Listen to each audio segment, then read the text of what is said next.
Saya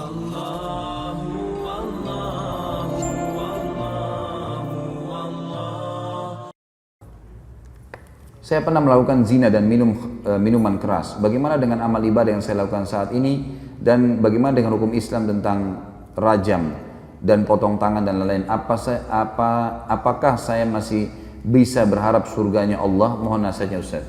Pertama sekali, hukum dalam Islam kisos. Potong tangan, dipenggal lehernya, potong tangan kalau mencuri, dipenggal kalau membunuh, dirajam kalau berzina. Ini berlaku bagi orang yang kepergok. Berlaku bagi orang yang kepergok. Tidak berlaku bagi orang yang antum pernah berzina 5 tahun lalu, sekarang sudah taubat. Lalu antum datang kepada seorang ustadz atau kiai, saya sudah berzina, rajam saya. Bukan begitu. Makanya hadis Bukhari yang menjelaskan, seorang wanita pernah datang kepada Nabi SAW dan berkata, ya Rasulullah, saya sudah berzina dan saya hamil dari zina. Dia buat pengakuan. Apa kata Nabi SAW? Kau lagi hamil, pulanglah, melahirkan anak itu, karena anak itu nggak ada salahnya. Apa kata ulama hadis? Yang dimaksud oleh baginda Nabi SAW, pulang taubat, jangan kau kesini. Kalau tidak kepergok, udahlah, taubat, lindungi, kau berlindung di bawah naungannya Allah.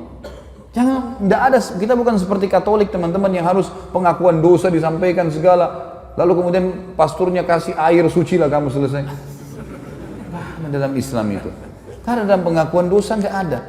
Antum tutupin dosa itu. Kata Nabi SAW dalam hadis Bukhari Muslim, orang yang paling buruk di sisi Allah adalah orang yang sudah Allah tutupi kesalahannya. Dia zina tadi malam nih, Allah tutupi sampai pagi, lalu dia sendiri yang mengekspos kesalahannya. Saya tadi malam, saya begini. Untuk apa?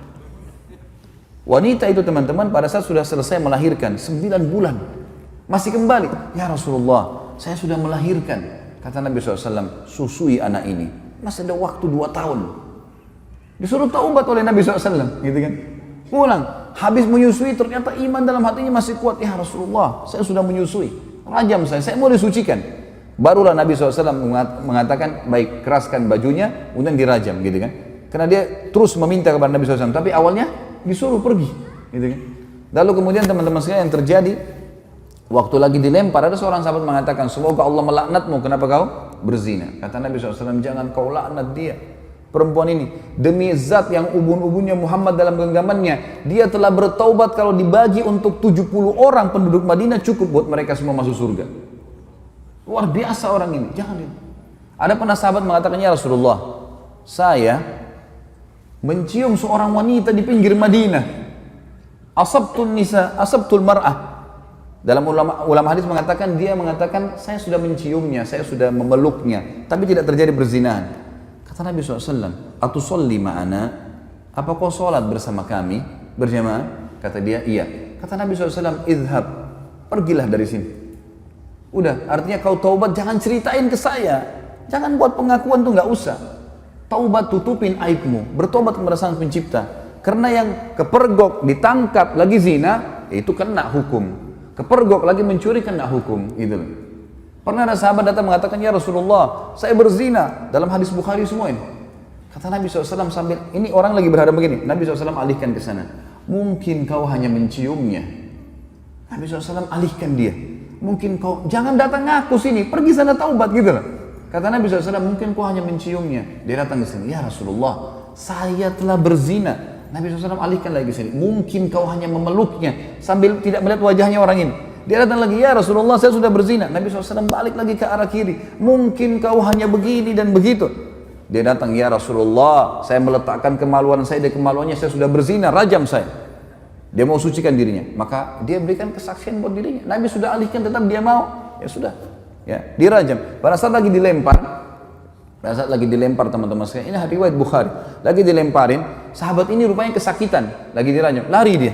Ada satu sahabat kejar, diamtam pakai batu,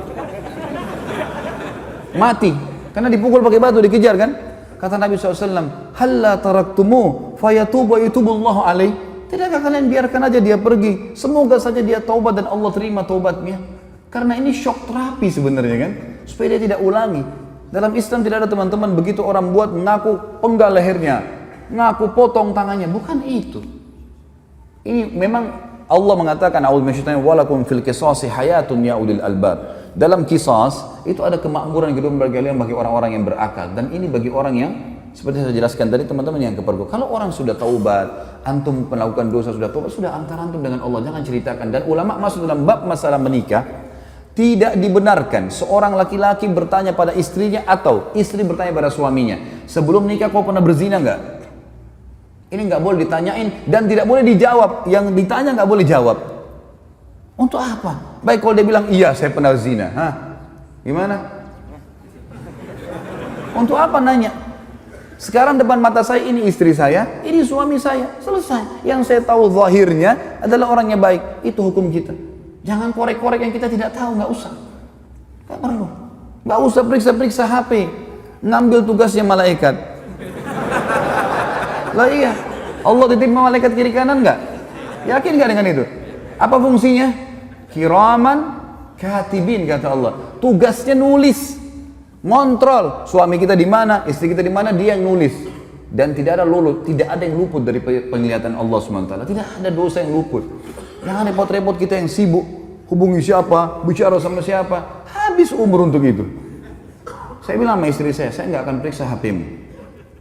Urusan kamu dengan Allah.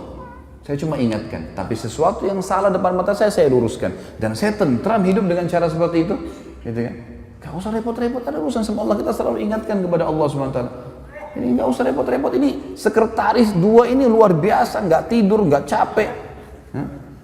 Ma yalfidhu min qaulin, kata Allah, tidak ada satu kalimat yang terlewat illa ladaihi raqibun atid, kecuali dirakib, dikontrol, diawasi, dicatat semua. Jadi gak ada sesuatu yang membuat harusnya kita melampaui batas, teman-teman sekalian. Jadi seperti itulah hukum syar'i, ya. Dan yang menjatuhkan vonis hukuman qisas hanya pemerintah setempat. Saya tutup teman-teman sekalian dengan perkataan saya. Banyak orang-orang sekarang yang sering memvonis banyaknya, oh kalau hukum qisas tidak ada, pemerintah tidak terapkan, berarti masalah togut. Togut ini berarti yang disembah selain Allah. Teman-teman sekalian, wahai anak-anak muda muslim, tenangkan pikiran, masukkan iman dalam hati. Jangan terbawa dengan arus fitnah yang terjadi. Main vonis pemerintah Indonesia ini kafir, pemerintah ini kafir, Ya akhi, siapa kamu?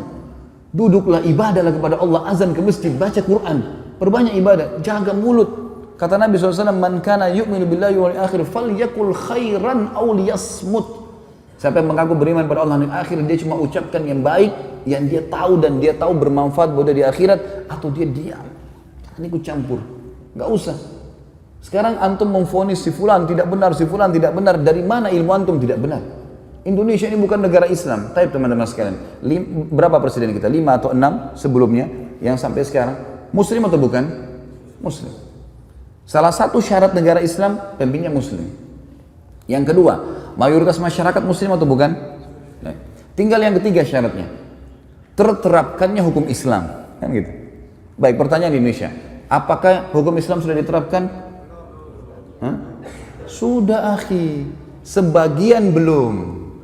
Sekarang begini anda tanya, ini hukum Islam belum? Bukan duduk di majelis ilmu begini. Takmir masjid, hukum Islam bukan?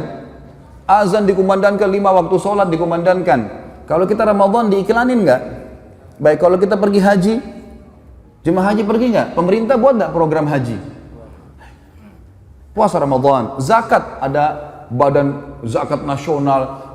Kita bebas, antum sekarang buat yayasan, kumpulin zakat, sedekahkan, buka rumah anak yatim, buka pesantren. Kita punya pengajian agama, antum nikah dengan cara Islam bukan? Baik, antum cerai Islam. Ada majelis ulama enggak di Indonesia? Teman-teman sekalian, yang belum diterapkan di Indonesia apa? Pencuri potong tangan, ya? Orang berzina dirajam. Ini bagian daripada syariat, bagian, bukan totalitas syariat di situ. Harus kita tenangkan pikiran dan hati kita, teman-teman. Jangan terbawa cuma emosional dan ilmunya kurang, akhirnya kemana-mana nih, gitu kan? Ban mobil kita kalau bannya lagi kempes, tambah angin saja, jalan. Kita enggak, kempes, buang semua mobilnya. Lah iya, langsung main vonis. Teman-teman, manusia semua bisa berbuat salah, punya kekurangan, gitu kan? Tetapi kita mendoakan. Yang saya lihat adalah kita di Saudi misal contoh ya, saya karena pernah tinggal di sana, saya melihat di setiap mimbar hari Jumat, semua khatibnya pasti mendoakan agar pemimpin mereka dapat hidayah.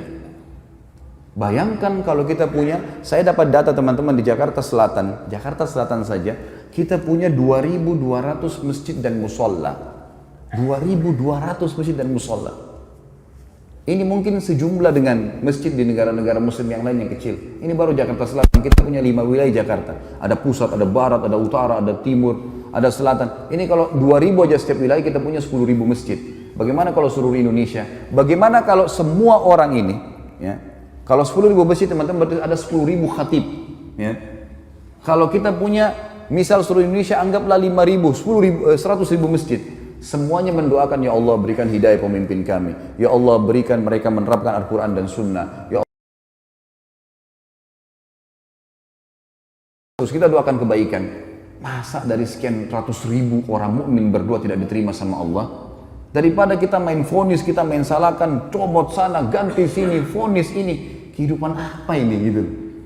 Coba kembali kepada ilmu yang benar teman-teman. Sekali lagi saya mengajak anak muda muslim untuk tenangkan pikiran, jangan terbawa arus, tenangkan hati teman-teman, nuntut ilmu, perbanyak ibadah buat antum sendiri. Mati kalau datang kita nggak bisa lepas, nggak harus antum tua dulu baru meninggal dunia.